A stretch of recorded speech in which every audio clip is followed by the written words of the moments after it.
empower, and educate.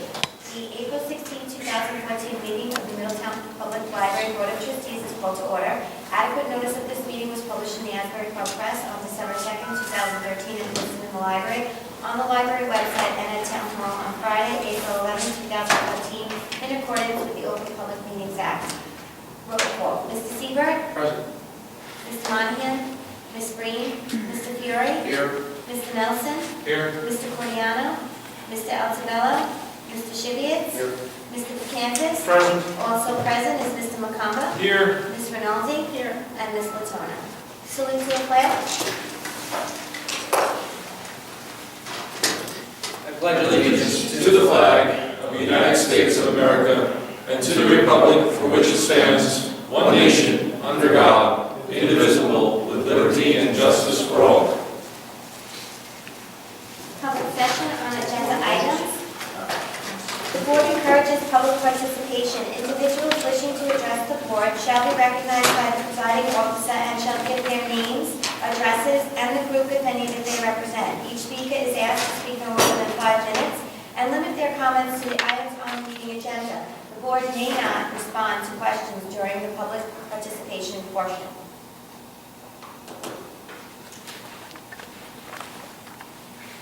Going once, going twice. Showing that no one else from the public would like to speak, we'll move on to their agenda. Approval of the March 19, 2014 minutes. We have regular session minutes and executive session minutes.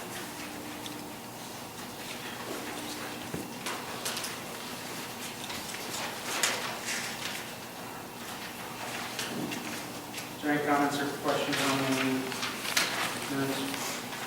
The regular session.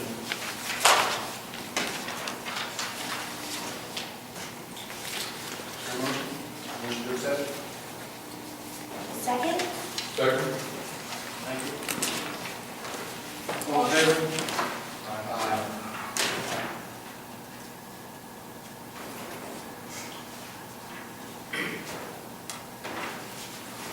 Any comments or revisions to the executive session? Oh, Sorry, late. okay.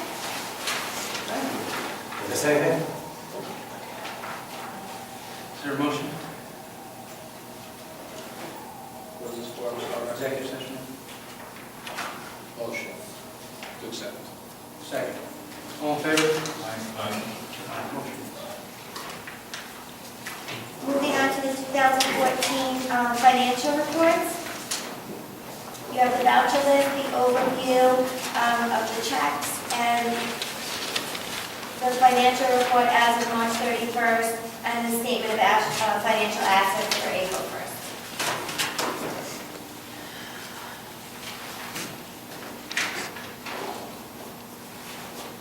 As you'll see on the statement of financial assets, the monthly finding copier is noted there, also the year-to-date. Just so you know that.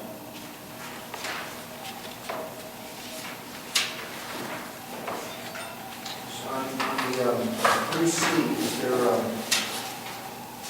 receipt for line number 273? Sheet receipt. 273. Yeah. Yes.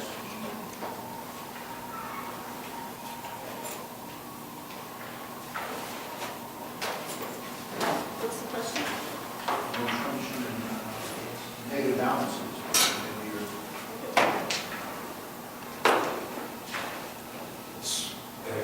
After it covers, yes. Oh.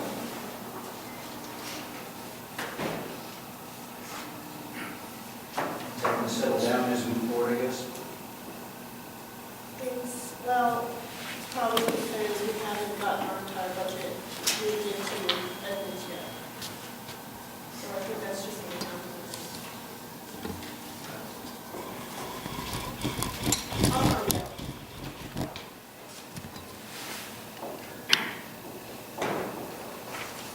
Or it's possible, well, she encumbered 15,000. She may have just been, I think that's where it is. She encumbered the rest of the year or something.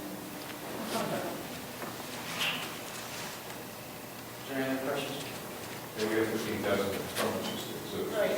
Yes. Yeah, she went over with the encumbrances, so I'll ask her about that.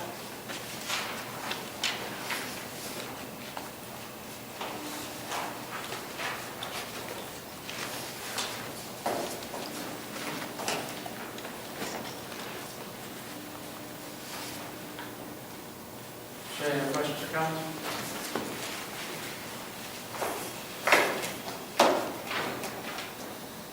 Is there a motion? So moved. Second. Second. Roll call, please. Mr. Seaver? Yes. Mr. Nelson? Yes. Mr. Kansas? Yes. Mr. Shivets? Yes. Mr. Fury? Yes. Mr. Monahan? Yes. Motion passes. All right, Director's report. Just some updates from our previous meeting. The time capsule that we have here at the library, I did some thinking, and it actually was created in 1971, which is when the current library was opened to the public. If we waited another couple of years, basically we could open the time capsule to mark the 50 years since the time capsule was created and the library's 100th birthday. So that's what I'm proposing, because that Absolutely. would make total sense than just doing it this year, just because Middletown 350 is this year. It'll get lost in the shuffle. It will get lost in the shuffle, and I think we could make that a tremendous event for our 100th Absolutely. birthday. So I'm just going to hold on to it in my office until 2021. And we'll do something big then. Or you move to 2071. Oh, they just keep going. I'm curious what's in it. It's not very big. I don't know if you guys have seen it. It's, only about this big. I really don't You know. should bring it in It sometime. could be anticlimactic. Al Capone. Yeah. I'm sure they get something that's funny. Yeah, right. Yeah, I don't know. So that would be cool. I'm sure it's not that cool. I hope it's cool. But we'll do a big birthday celebration and open it then. The book drops at the former ranch locations. I actually just met with Tony Mercatante this morning. The township is fine with putting the bins back at that location in the Lincroft Annex. He just wants to find out from Crossroads if they're okay with it. He's going to get back to me and we'll set a date to get them installed there. We're going to pilot it there, and then if it's used and people like it, we'll try it out at Fort Monmouth. We'll have the maintenance crew do the delivery, and I figured we'd do it 3 days a week and see where it goes from there. Okay. Credit card processing. I had Armin look into the legality of adding fees onto, charging a fee when we accept a credit card. It sounds like it's going to be okay. There are some rules that we have to abide by,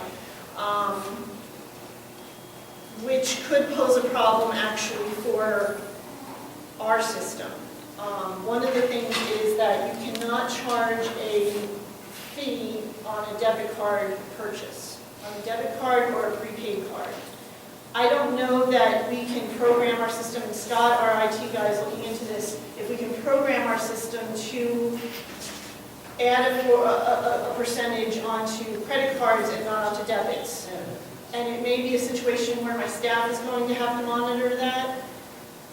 So we're going to look into it. If it can be done in the future. With a debit card? How do they know the difference?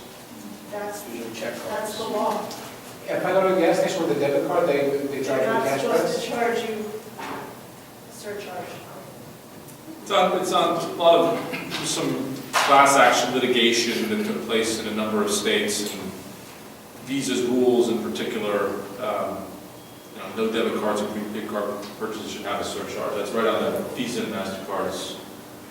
Just go on the website, they just said you can't do it. I would also submit to the president, the director, that many municipalities, including the township, I believe when TD Bank changed their rules with respect to credit cards, do charge some level of fee for credit card processing, as does the state. For credit card processing, it's Right. totally. Debit cards are different, probably a different story. Yeah, I don't know. Exactly. There's a number of states that have straight prohibitions against it, and I guess there's some class action litigation settlement that prohibits it, and so Visa says you can't do it. So why don't we just not take debit cards?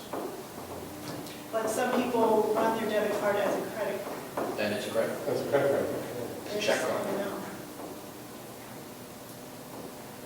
Yeah, They have- people they at have the a credit grocery card store, logo on They it. do ask you, right? They ask you debit or credit, even though if it's a debit card.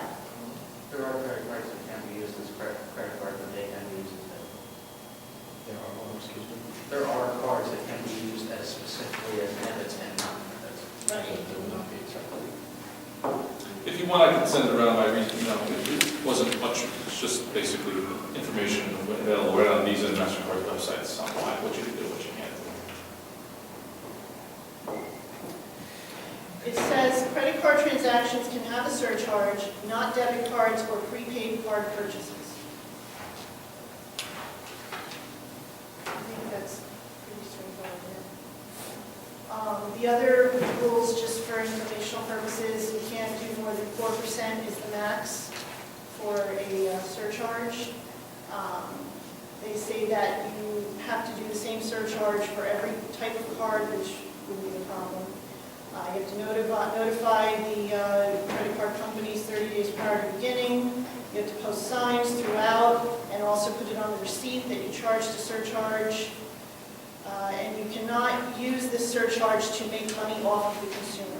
Just to be clear, some states have already outlawed the surcharge. New Jersey is not one of them. And then it's actually statutory that surcharging applies only to credit transactions in the U.S. and U.S. territories. Debit and prepaid cards cannot be surcharged, so it's not just the Visa thing, you cannot do it. They Right. call it a convenience fee. Kim, how common is it for credit cards in libraries? It's becoming more common, but I did some research on local libraries around us and what they're doing. East Brunswick and New Brunswick are accepting credit cards, but what they did was they are using the software that we already use it. It's by Comprise, and it's software that we're currently using it to sign up for when patrons come in to use our computers, to sign up for the computers. They make library software, and they make something that's a kiosk that can link into your catalog system that people can use to pay for their fines at a kiosk. But we can't program it to, we can't make program it special just to charge surcharges to our customers. And there is maintenance fees with the product, so it is more expensive to do it that way. It would be better for us to just do it ourselves, which we're more than capable of doing, using the TechLogic hardware that we can purchase. My concern is the legalities, and I had Armin work through that. It sounds like we cannot charge a debit card. I mean, Tony, you think that it's not a problem? No, I think you just wouldn't accept debit cards. Fair enough. Because otherwise you're going to incur, the library's going to incur a fee Right, from the bank.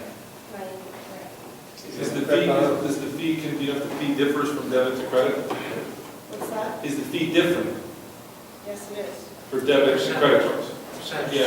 Percentage is less for debit. So, generally speaking.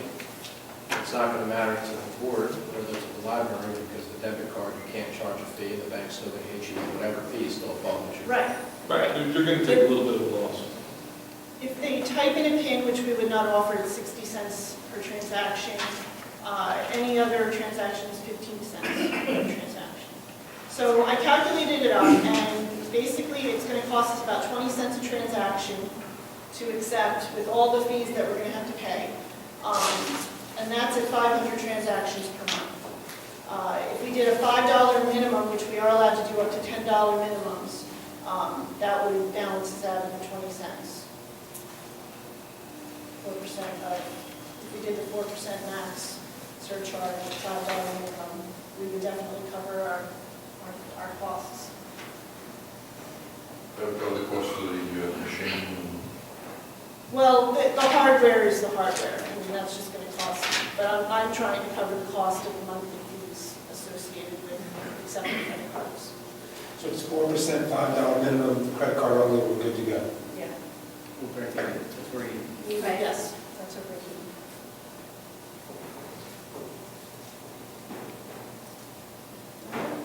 So I'll have Scott move forward with this. Any comments? Any other questions about it? Everybody looks really, did I just confuse everything, or is it just What the motion is to do what? to proceed with installing credit card machines at the front desk and accepting credit cards with a 4% fee surcharge and a $5 minimum? Sure. Motion? Motion. Second. Larry's gonna- I'm just not convinced that it's worthwhile, what the cost to us would be.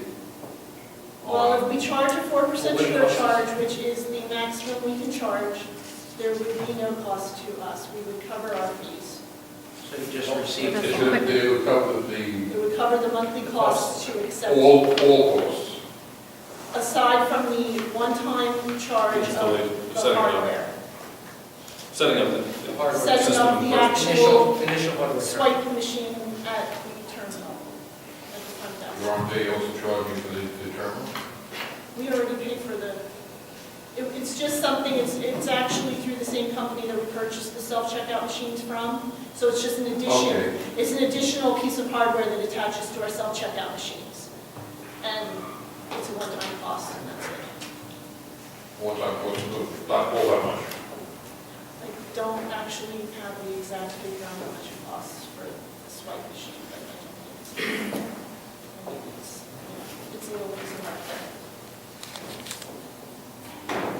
I think I would personally feel a bit more comfortable if we had the actual cost. Yeah, maybe actually.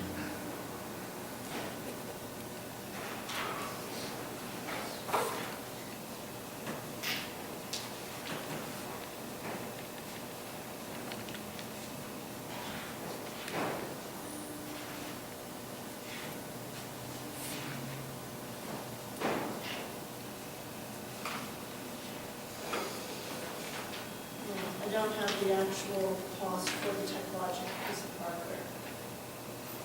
There's no setup charge.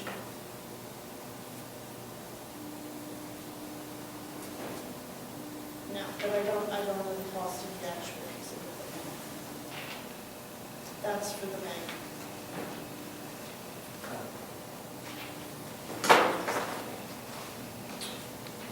I can find out. I don't know if anybody else is too.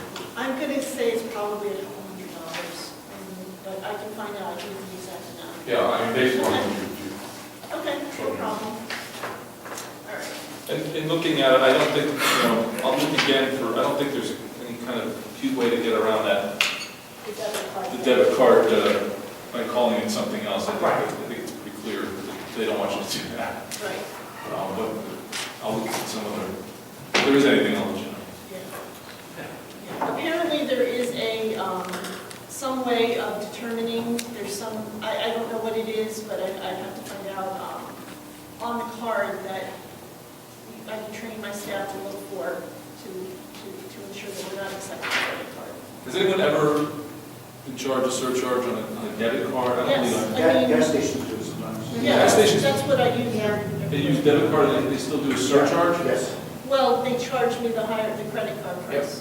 Yes.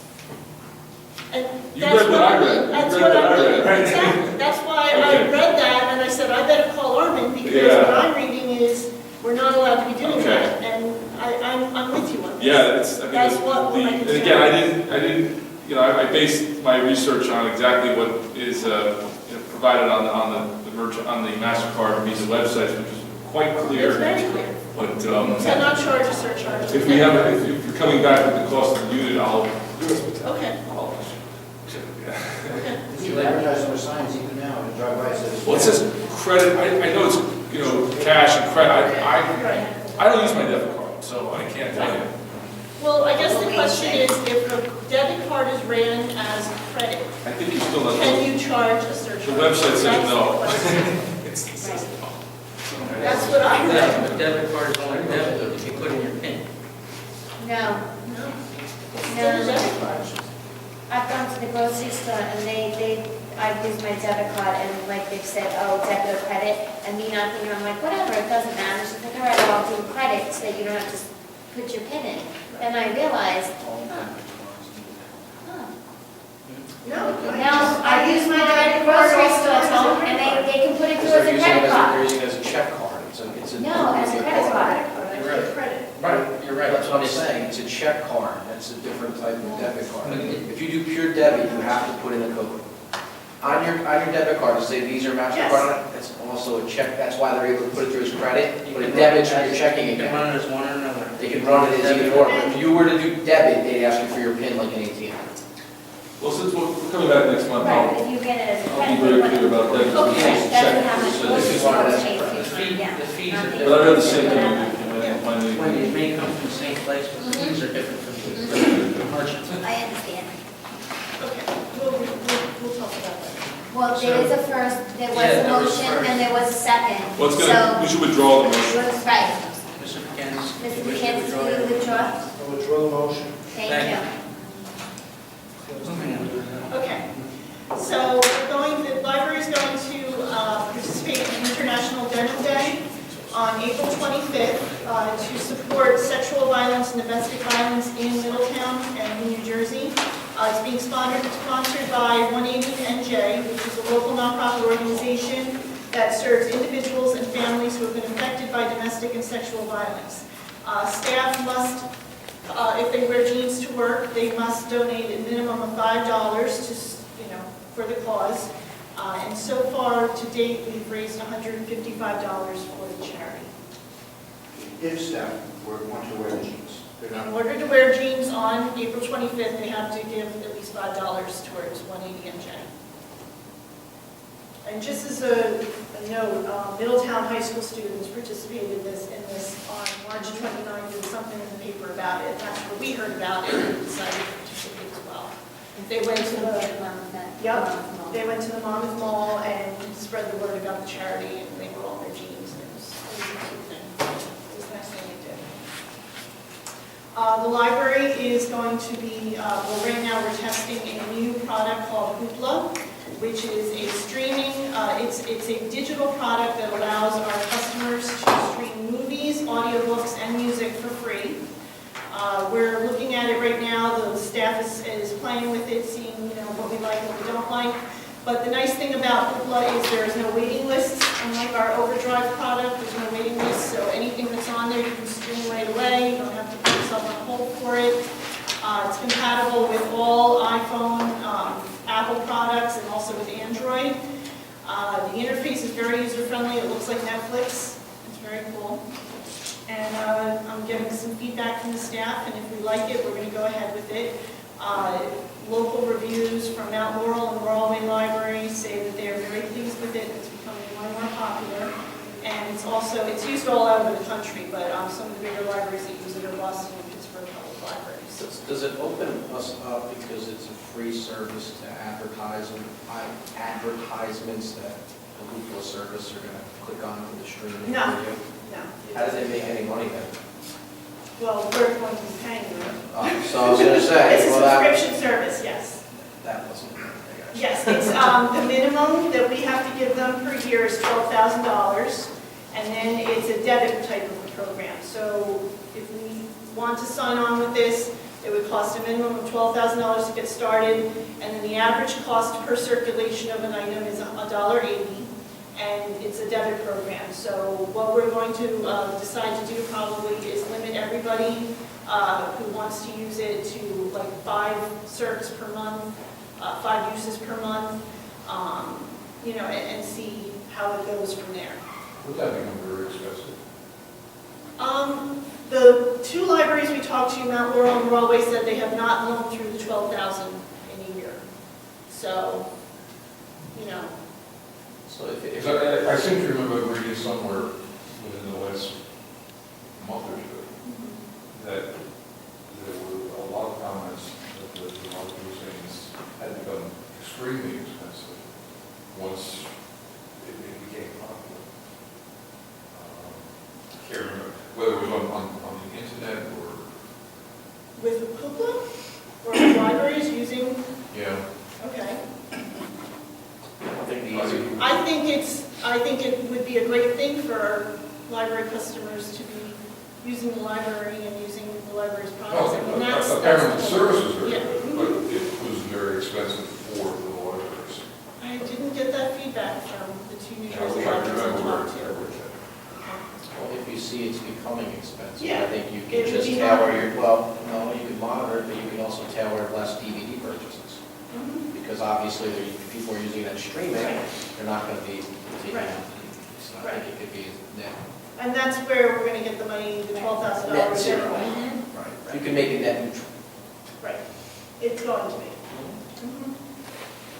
Yeah, I plan on using $4,000 from the DVD budget and $8,000 from the audiobook budget, so it's not going to cost us any extra. And that actually is based on the previous 2 years' spending anyway. We were a little bit over budgeted in those areas anyway.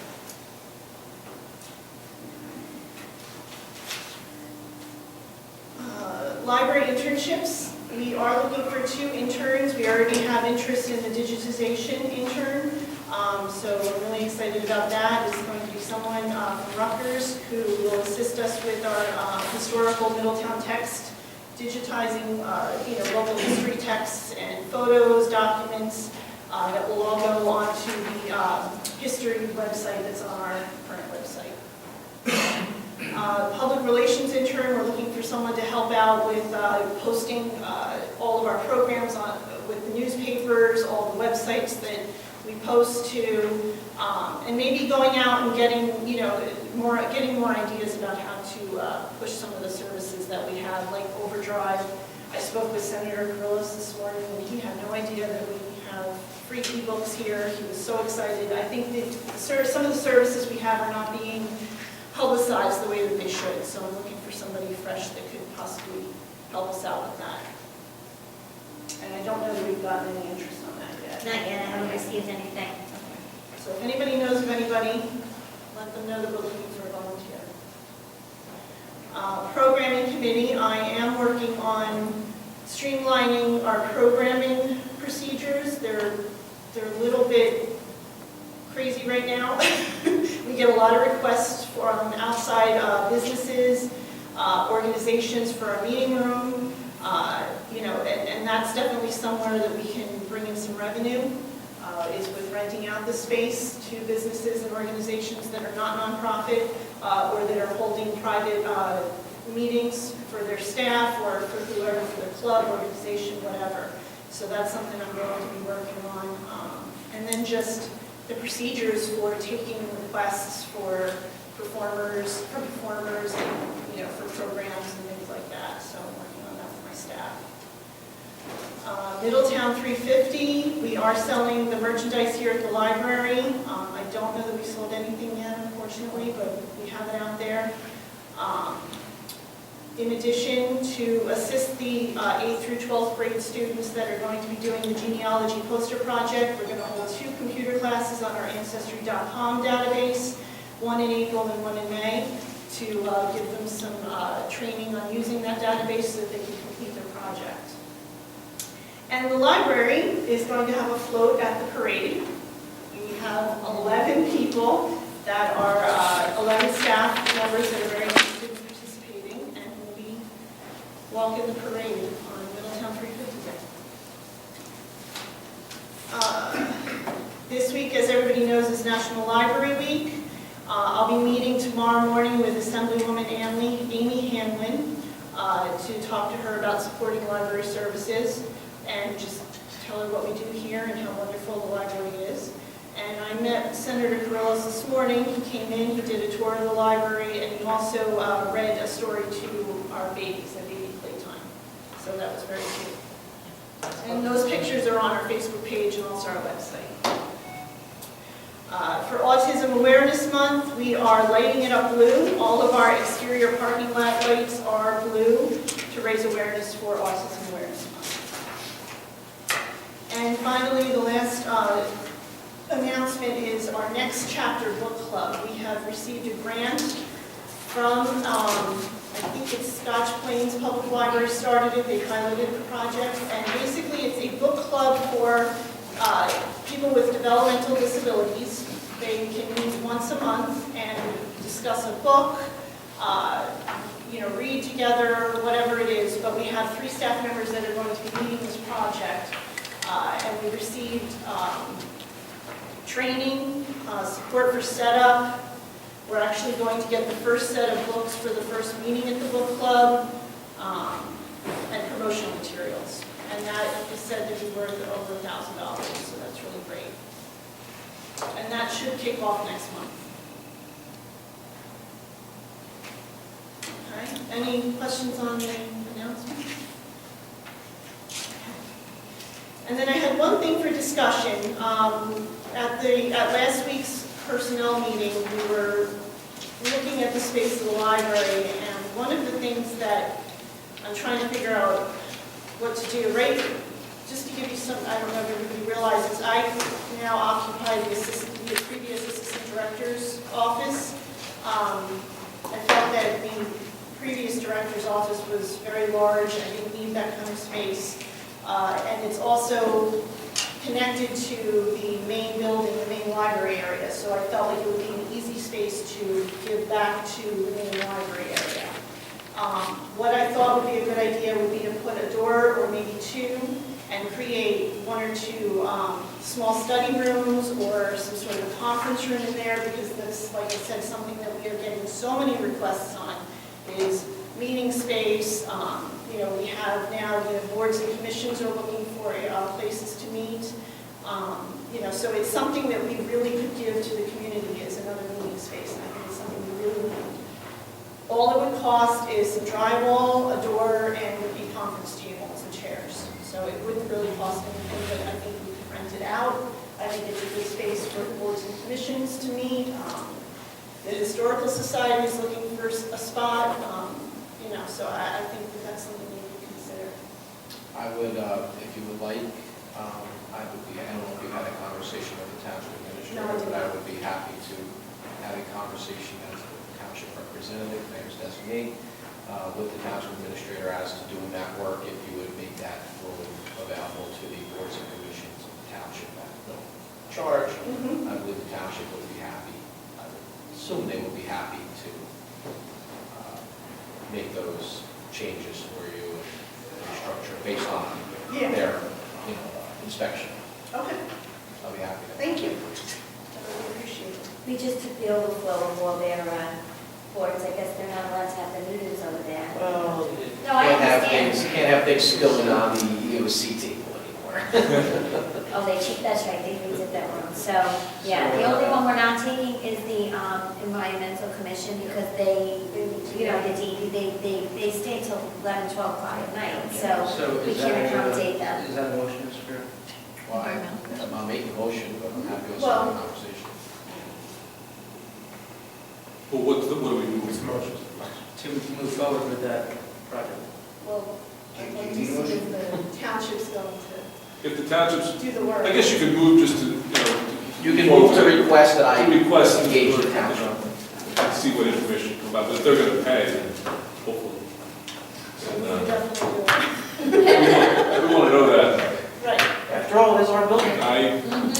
Aren't things like this to some degree to your discretion? I mean, is there a sort of budget plus time where you can make these this is a minor change, you can just do this on your own? Well, I would think you that- know what, I think when you're changing the structure of the building, and you're adding a wall, and you're going to rent out space, and you're going to be spending some money conceivably, I think it's fortunate. I appreciate your consideration. I would, not that the director shouldn't have the power to, carve up things in the building, but the board may want to know about it. And I'm going to presume that with the cost of the conference table of that size and chairs, that it's going to run a couple of $1,000. So I would think that would be. Maybe unless the township were to have it. We may still have the one we just replaced. Right. I'm not sure. So, I don't know the answer. Well, if that's the case, then the township's willing to do it, then I'm just going to do it. I will speak well, I to think the the board, administrator. is there a consensus, particularly if the township is willing to absorb the Right. cost, is there a consensus with proceeding with that project? Okay. Okay. And if they can't or not for some reason, Mr. There is? Nelson? And if they can't, they'll have to back and make decisions. Right. Mr. Stevens? Mr. Meyer? Sure. Mr. Fiore? I think I made the idea. And myself, yes. So, Okay, yes, you do have excellent. consensus of the board. Great, thank you. That's it.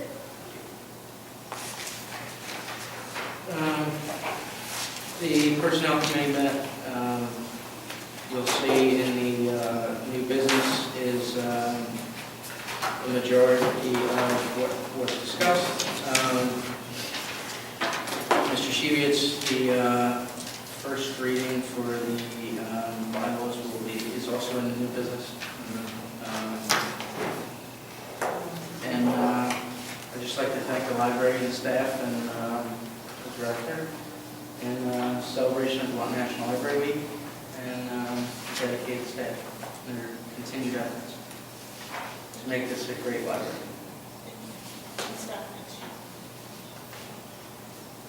Are there changes in the bylaws that should be highlighted, or maybe whatever that was different before? It is highlighted, the third page of the bylaws, Dave, P, for the good of the order, and we requested that last month. Okay. That's the only change. That's the only change. And I suggest you hang on to the bylaws if you need to refer to them in the future. If you don't have a copy already.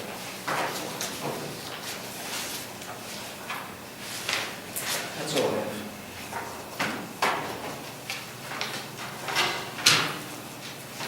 Finance committee, they didn't meet. We did both. Okay, new business?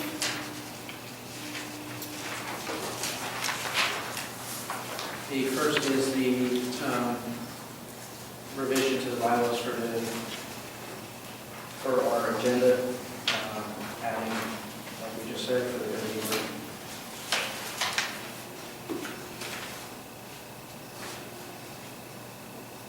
Any comments? Is there a motion? What was that? Is this a resolution? Yeah, you're basically amending your bylaws to add for the good of the order based on last time, I think the board wanted some area where board members could actually talk about what they wanted to talk about. And that would be now for the good of the order. It's a typical section on agendas for many boards. Yeah, I'll make a motion then. Oh, you need a second, Mr. Nelson was the first. I'll second it. Mr. Roll. Seaver? Yes. Mr. Nelson? Yes. Mr. Vitcantis? Yes. Mr. Shivitz? Yes. Mr. Fiore? Yes. Mr. Monahan? Yes. So moved.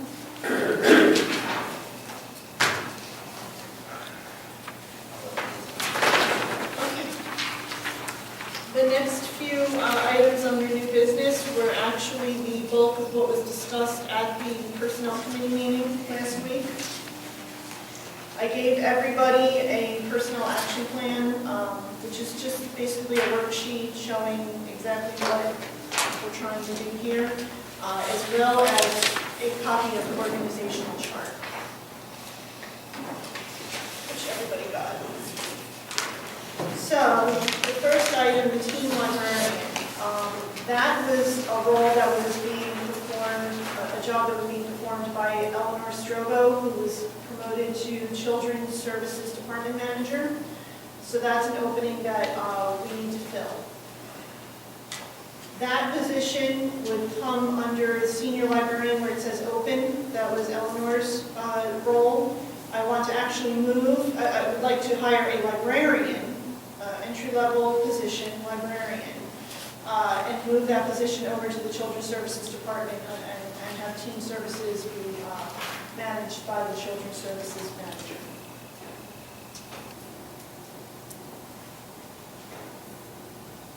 By hiring a librarian, we would actually be, the salary would actually be a lot less. So there would be, this is in black and white, so it's hard to see, but there's some, the ones that are actually in parentheses are negatives.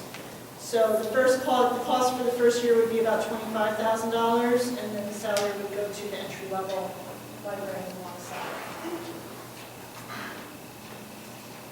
So I'd like to give a motion to hire a teen librarian to replace the vacancy that now exists under senior librarian, but have to be a librarian. Were all these positions and all this adjustment already discussed by the personnel committee? Yes, they were. And basically, everybody tried to narrow it down as best they could. That was already, as far as spending money to hire new people, was that already a focus of the conversation? Yes, and actually I was able to do this and save money. By doing all of these changes that, I guess I should go through the whole plan and what was discussed. Well, if we have, if there's an opportunity to maybe combine tasks, but I don't want to be dead horse, you guys already went through all this in your committee, no sense in doing it again, I just want to find out that conversation taking place, what the recommendation is. I assume this is the recommendation. This is the recommendation, yes. So what I'm trying to do is hire a librarian to cover team services, replace one position in the children's department as a library assistant. 2 were just retired, so we lost 2 full-time library assistants in that department. I'd like to replace 1 library assistant and add a librarian for teen services in that department. And that would fill the 2 full-time roles that are now vacant over there. The computer service technician, that was Rod's job. I believe that that's a part-time position. The personnel committee agreed with me. So it would be 17 and a half hours a week at the part-time computer tech rate. Reference department manager, that department has no leadership and has not had any leadership since the assistant director left. So I do need to promote someone from within for that role. And that would be a minimal cost. It would just be a promotion from someone that's already in that, in that department, in the reference department. And as far as pages go, we're actually down a total of 3 pages at this point. 1 position was never replaced. We had 1 that just retired and 1 that's on disability but will be returning as far as we know. I'd like to replace just the 1 that just retired. So that wouldn't be any additional cost. What's the total staff count to the library currently? We have 28 full-time and 16 part-time positions. That includes 28 the full-time and 16 part-time, Yes. so that'd be 36 full-time. If you take the part-time, cut it in half, add that to the full-time. So we have 36 full-time people in the library. It seems like a lot of people to me. I don't know a lot about it, but it's a lot of people as it stands. Big library. We're open, 36 people? we're open 6 days a week. We're open 7 days a week. We're open 6 days a week, and the 7th day is a overtime day. So you have to fill 6 days. 36 people is a lot of people. We're All the- the part-timers half-time, or the part-timers that are less or more? Does that question make sense? For the most part, they're 17.5 hours. For the most part, they are. Yes, But- yeah, we have 1 exception, that she's on disability for part of that time, so. Are you already experiencing a drop in quality of service from all these areas? We absolutely have to fill, there is not a question that we have to fill the team role. We have absolutely nobody that is fulfilling that role and nobody that can take that over. In addition, the children's department is now down to 3 people serving the entire department. They can't even staff the desk with 3 people. So I absolutely need 2 full-time people in that department. And what I'd like to do is have a team librarian in there and 1 library assistant to replace the 2 that retired. Computer service technician, we have 1 person that knows our systems right now, and that is a huge problem. We cannot have only 1 person know all of our computer systems. What I'm looking for is just a part-time person who would maintain our systems, do the job that Rod was doing full-time, and also be trained as backup in the event that, Scott couldn't be here for an emergency or what have you. The reference department manager is just a promotion of someone from within to take over the leadership role of that department, and the page is just 1 to replace 2 that we have. Is the the reference department manager, civil service.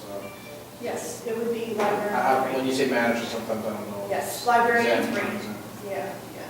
We're still using the old titles because that's what's in our contract, our union contract, but they did change it to librarian 1, 2, 3, 4. We're still saying librarian, senior librarian, principal librarian. So all of the moves that you're projecting in 2015 would still be $22,809 less than what we were spending in 2014 at retirements. Yes.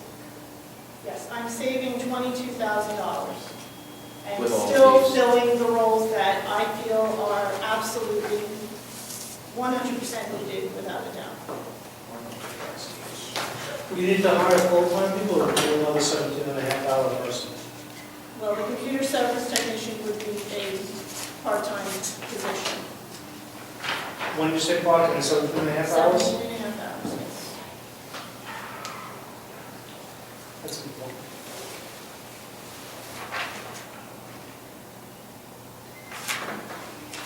Do you need motion? Yeah, we do. I just remember there was more discussion. We could vote them, or we could do them For separately. part-time? For the whole list. You're doing the whole list, Dave? You just made a motion? Okay. We have a second? Second. Okay. Mr. Seaver? Yes. Mr. Nelson? Yes. Mr. DeCantis? Yep. Mr. Shibby? Yes. Mr. Fiore? Yes. Mr. Monahan? Yes. Motion Thank carries. you.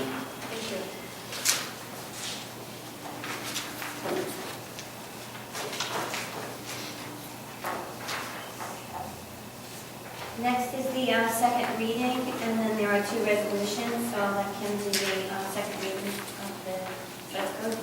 But you know what, before we go on, the second page, I failed to mention, the second page of that worksheet that I gave you with the personal action plan. I also was looking at our budget overall, since I wasn't here when the budget was written, and looking at the spending that we, from the last 2 years. And I tightened up the numbers a bit. The online electronic subscriptions, number 238, we have budgeted $70,000.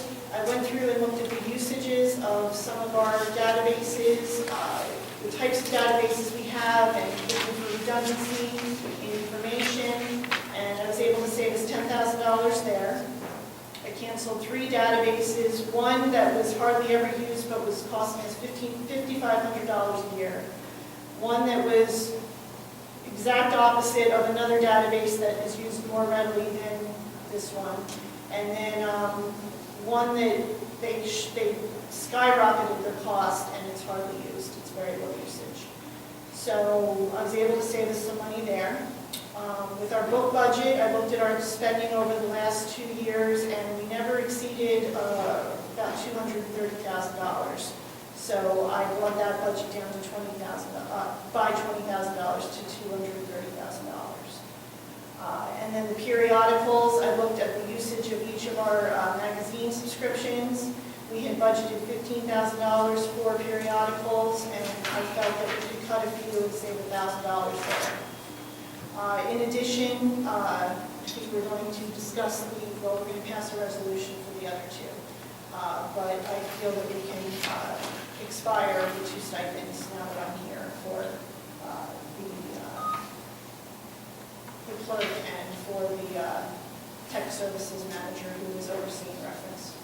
Just for my clarification to repeat, because I wasn't a board member for the last 2 years, I was last year for this last year for a certain time.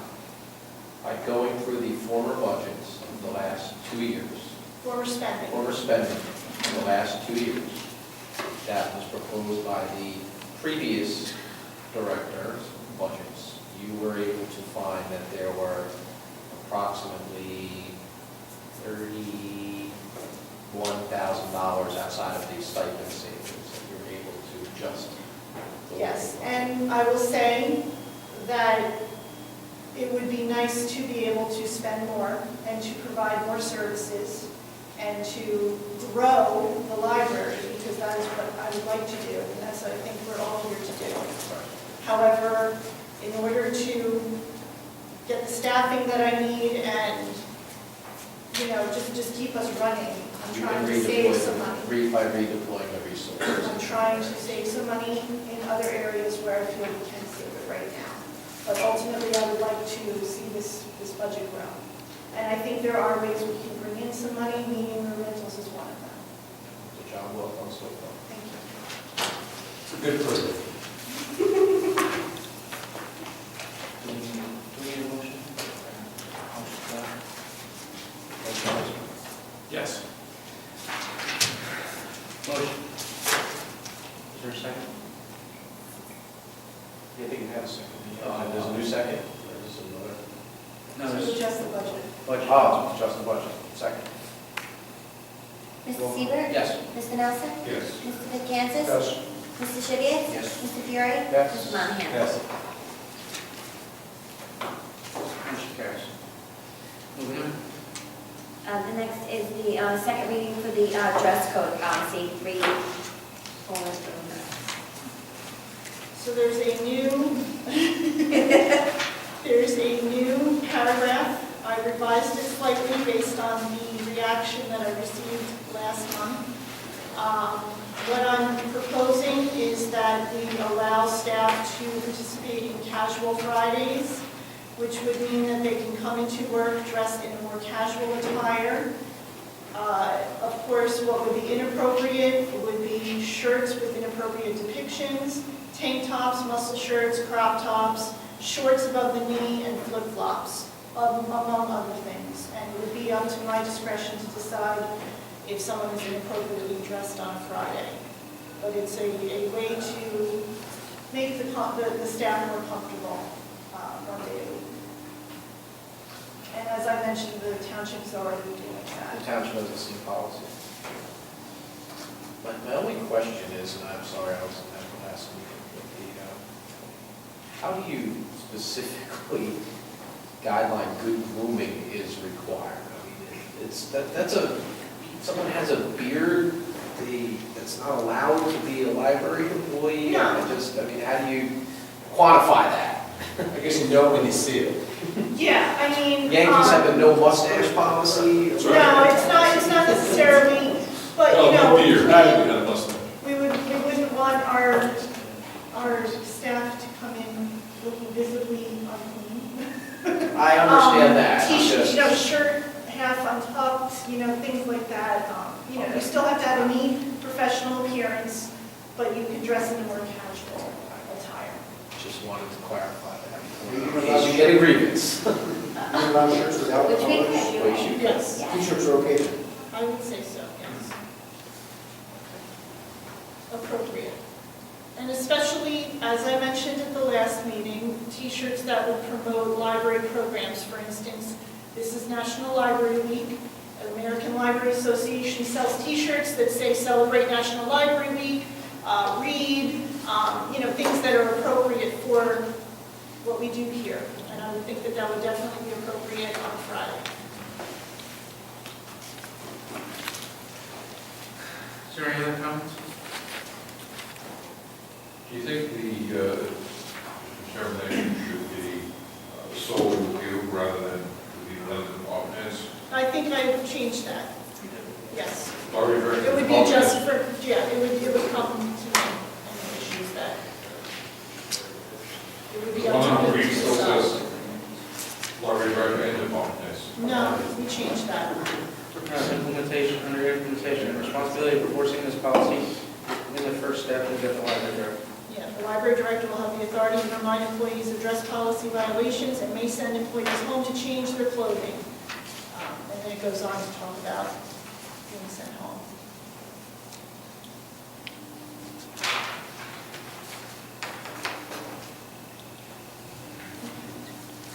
Do we have Any a other motion? comments? Do we have a motion? Any other comments? Is there a motion? Just consistent with other library policy, I didn't know if that should have this stuff, but this is what the town employees are doing, Yes. similar dress policy, Yes. and it's consistent with other libraries. Yes. I have to say, most libraries, and I'm not condoning this, but most libraries have a much looser dress policy even than we do, Monday through Thursday.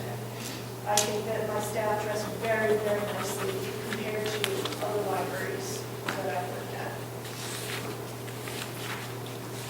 motion to accept. Do we have a second? A second. Mr. Seaver? Yes. Mr. Nelson? Yes. Mr. Vitcantis? Yes. Mr. Shibbiat? Yes. Mr. Fiore? Yes. Mr. Monahan? Yes. Motion passed, thank you. Enjoy your guys. Thank you. Thank you. My staff members here. I'm so excited. Moving on to Resolution 2014-27.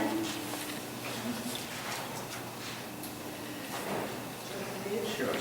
Whereas the Middletown Township Public Library has been paying Ms. Calfish a stipend in the amount of $151 per pay period as an interim adult reference supervisor for additional job duties as a principal librarian.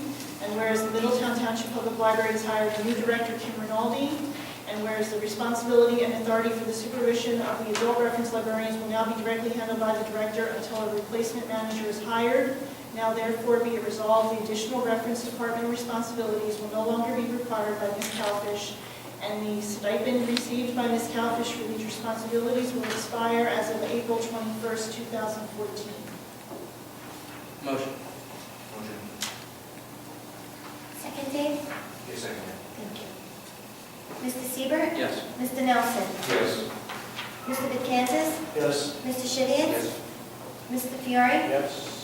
Mr. Monahan? Yes. Next resolution is 2014-28. Whereas the Middletown Township Public Library has been paying Ms. Kopp a stipend in the amount of $400 per month for additional finance responsibilities in the absence of a library director, and for backup on preparing and completing payroll in the absence of Ms. Latona. And whereas the Middletown Township Public Library has hired a new director, Kim Rinaldi. And whereas the responsibility and authority of these additional finance responsibilities will be handled directly by the director, Kim Rinaldi. And whereas Ms. Kopp will still remain as a backup to payroll preparation and completion for each pay period in the absence of Ms. Latona and Ms. Rinaldi. Now therefore be it resolved, the additional finance responsibilities are no longer needed by Ms. Kopp, and the stipend to Ms. Kopp in the amount of about $400 per month will expire on April 21st, 2014, and that Ms. Kopp will receive a stipend of $99 on an as-needed basis for payroll completion in the absence of Ms. Latona and Ms. Rinaldi, which will be submitted to payroll department when applicable.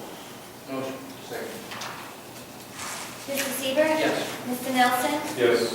Mr. Vitcantis? Yes. Mr. Shibbiat? Yes. Mr. Fiore? Yes. Mr. Monahan? Yes. Motion carries.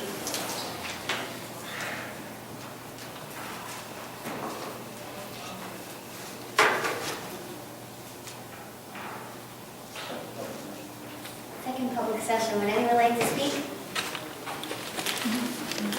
Yeah, that's best. Yeah, okay. Melody Elmberg, Retreat Harrison with with regards to the credit card payments, that's also available online? No, it would not be an online. The only problem I see with that is that if you have an item now restricts you to $10, Yes. you're Yes. missing that, because then they really need it because they're at home. You know, is there any way to add the security and add the, I can look into it. To be honest, it all depends on what our COA system, which is our catalog system, is going to be capable of doing, and that's honestly still in research right now. So I will have our IT guy look into that to see how possible. at the March meeting, I had requested that Mr. Seaver look into the ordinance regarding the parking lot. I was wondering if you made any progress with that and finding out if that was issued and if that is on capital improvements.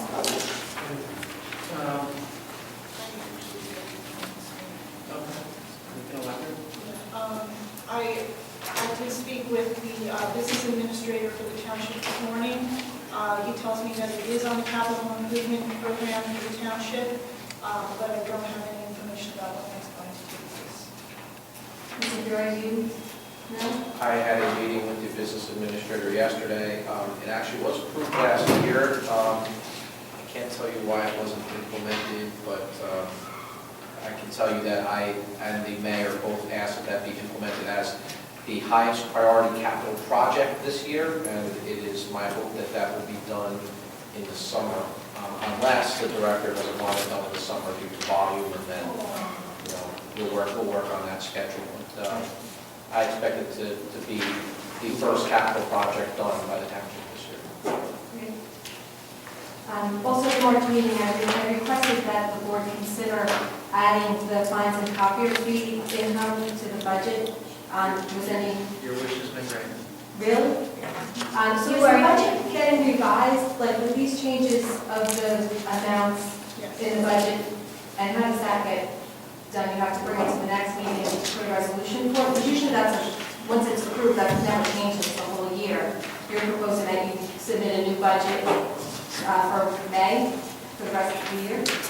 Yes. Okay. So that's something that you would be voting on next month? So I've never seen it be revised before, I'm just wondering what the process We is. revised it last year. Like the numbers in the budget? Yes. Okay, so then at the next meeting, you would be forming a new budget? Included in the Okay. The organization chart you just talked about, is that something that would be made available online? The Monmouth County system has something like that? And when you said there's 28 full-time, 16 part-time, how many retirees? So far this year, I mean, just in total? Three. No, like forever. So when Like you're how on, many That's the retirees? history of the library? Well, like how many active retirees were employed by the library and now? Still active retirees. Okay. right, Well, like how many retirees are receiving benefits because they had worked for the library? So, I would have to look that up because that's not something, like, I've only been here 5 years and just started this year, so I would have to go back and do a little research and see what it is. okay, so those are records at the library. We have the records, but it will take me a little while to go through them. I mean, there's been many, many employees prior to me even being here that. the Well, I was just thinking people would impacts. know this. Yeah. Right off the bat, right? Yeah, off the I bat. guess I could go through the payroll department and ask Ms. Alfano. All right, that would be helpful to know because it is part of that number. Has there been any work done on the strategic plan? There's a strategic plan committee. Has any work been done on that? Because I cannot remember the last time it's been looked at. I mean, I asked a lot of meetings. I think it's like probably the fourth or fifth time I've asked, and there's never any work done. It's so imperative, like the changes you're making and looking forward and looking for revenue streams. I'm hoping that that's something that will be addressed by mid-year, maybe, to get a revision to that and have it, because it still looks like we have branches. It still looks like, some You're talking about creating a new strategic plan? revisions to the existing strategic plan that reflect the current state of the library and its future. That is a huge project, and this is my 7th week, so No, I'm well, going to say something that we're looking at. probably will. In other meetings I asked about it, because we're working on it. Some of the staff was giving input. There's a strategic plan committee. I guess they meet Right. once a month or. Normally what you do is you have a strategic planning committee to create the strategic plan. Right. And it's a very involved process. Right, well, with the existing strategic plan, it needs major revisions. I'm just wondering if progress was made with that. Not yet. No, that's it. All right, thank you. Thank you.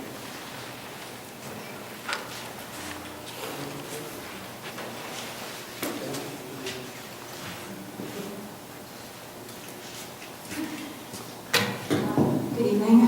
Linda Baum, 19 Main Court. Just a few comments. You mentioned this is Library Week. What are the actual dates? Did it start on Sunday, the 13th? It's Monday Monday. through Saturday.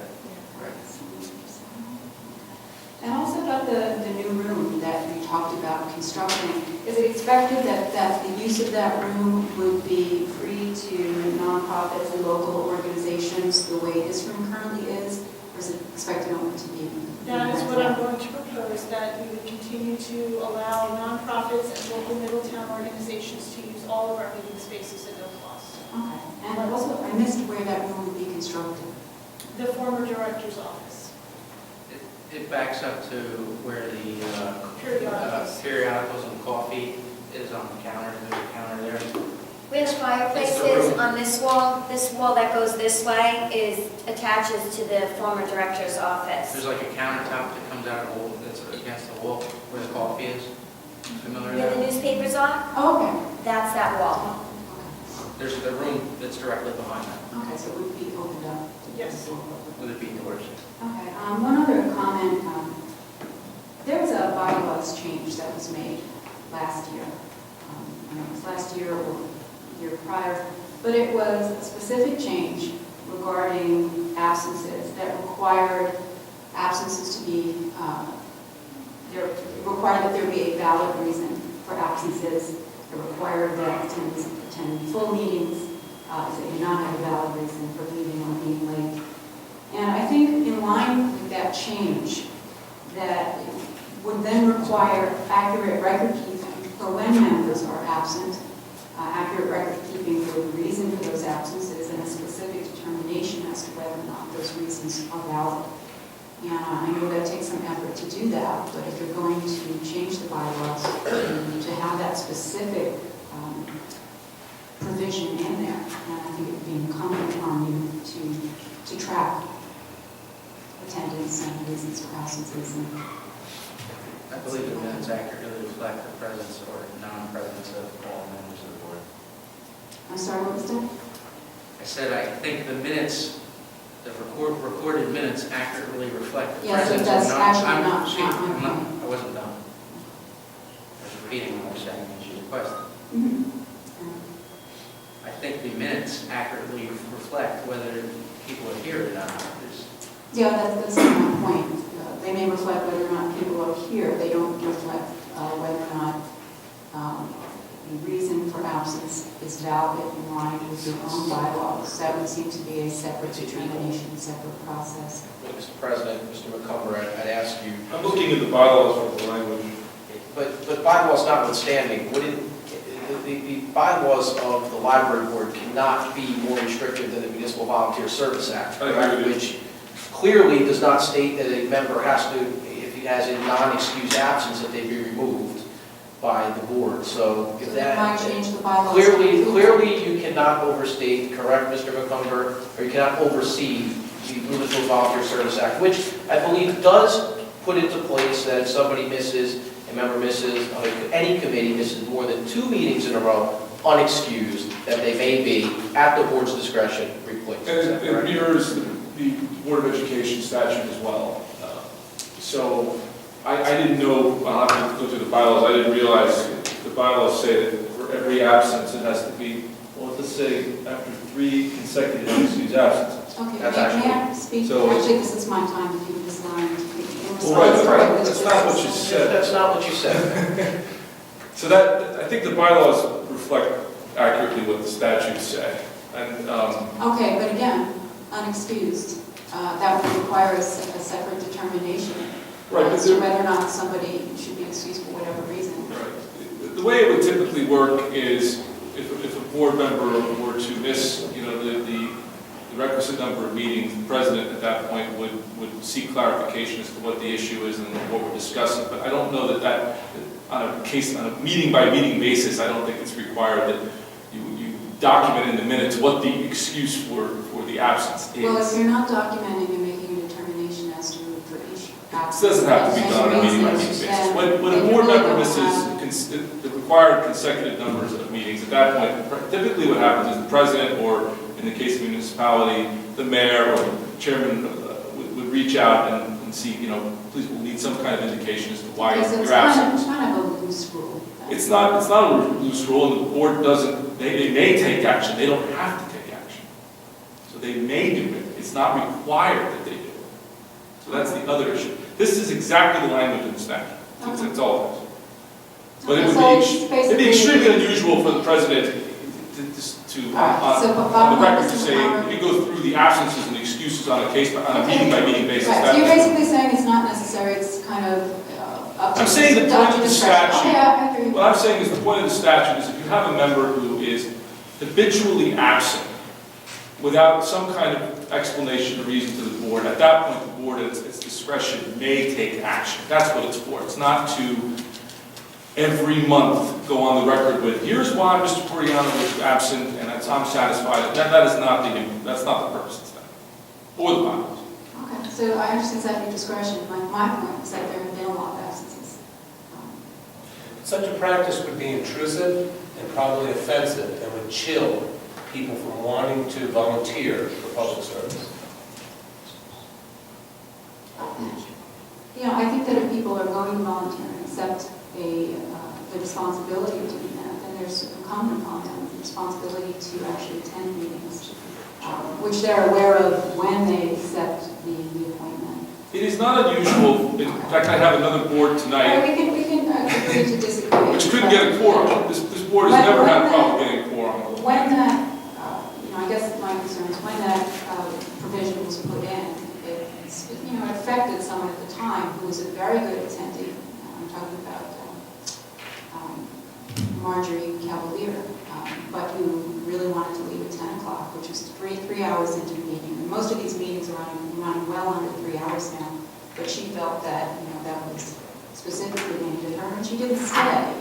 And she was actually, her attendance record for meetings, even if she left a little early for some, was better than most.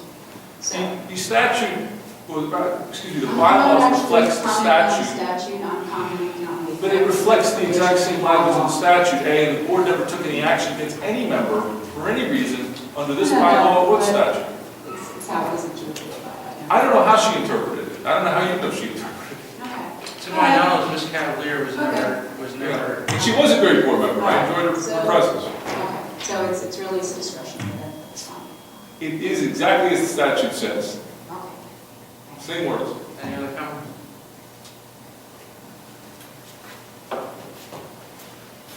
Would anyone else like to speak?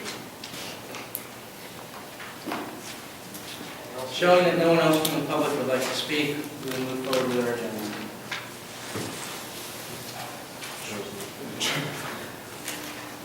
Although you could, I suppose, do the good of the order, Mr. President, if you wish to, at this point. Sounds like a perfect time to implement this new bylaw. Would any of the board members like to make any comments?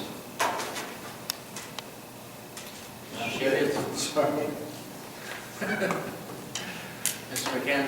Fine. I Mr. would just like to compliment our new director on how well things seem to be moving. Sure, they were better things than Yes. Mr. Martin? I'm fine, thank you. I will just echo Mr. Nelson's comments and continually thank this board and all the volunteer service that they put, despite missing a meeting. As a guy who was. You are excused. Thank you for establishing a quorum tonight. I knew we were a little bit light, but the comments and questions were certainly well worth it. And I appreciate your attendance at every meeting. I understand there may be times that your presence may not be available as to life circumstances. So with that being said, I make a motion to adjourn. Second. So you can enjoy the rest of your evening. All in favor? Aye.